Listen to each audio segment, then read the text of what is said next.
পুরুষ মানুষদের জীবন মনে হয় 18 বছর মানে পর্যন্তই মনে হয় ভালো থাকে, তারপর 18 বছর যখন পার হয়ে যায় তারপরে আস্তে আস্তে শুরু হয়ে যায় তাদের লড়াই। সবাই বলে যে আমরা মেয়ে মানুষরা সবাই কান্নাকাটি করি দুঃখ পেলে, পুরুষরা কেন কান্নাকাটি করে না?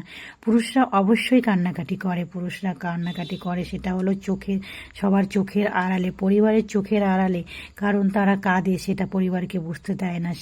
তারা যে কাঁদে, তারা যদি সেই পরিবারের সামনে এসে কাঁদে, সেই পুরুষ মানুষ, তাহলে তো পরিবারের প্রত্যেকটা মানুষ তখন সবাই কান্না করতে শুরু করবে আর সবাই তখন কষ্টে থাকবে। সেই জন্য প্রত্যেকটা পুরুষ মানুষের কাঁধে যখন সংসারের বোঝাটা এসে চাপে না, তখন তাদের মনে অনেক কষ্ট থাকে, শারীরিক কষ্ট, মানসিক কষ্ট, সেগুলো কিন্তু তারা পরিবারে কারোর সঙ্গে শেয়ার করতে পারে না সেই কষ্টের কথাগুলো। তো পুরুষ মানুষের জীবনে সব থেকে আমরা বলি যে আমাদের মেয়েদের জীবনটাই কষ্টের, কিন্তু আমার মনে হয় মেয়েদের জীবনের থেকেও পুরুষদের জীবনটা অনেকটা কষ্টের। কারণ পুরুষের মনে যখন 18 বছর পার হয় না, তখন আস্তে আস্তে করে সংসারে বসাটা যখন চাপতে শুরু করে না, তখন আস্তে আস্তে করে তার যে ছোটোবেলার স্বপ্নগুলো সেগুলো সব হারিয়ে যেতে শুরু করে। তখন সেই সংসারের জন্য ভাবতে ভাবতে সে তার খুশির দিনগুলোই ভুলে যায়, তার আনন্দের দিনগুলো ভুলে যায়। তখন তার মাথায় শুধু একটাই থাকে, সে সংসারে সবার মুখে কীভাবে সে হাসি ফোটাবে, সেটা নিয়েই সবসময় চিন্তাভাবনা করে।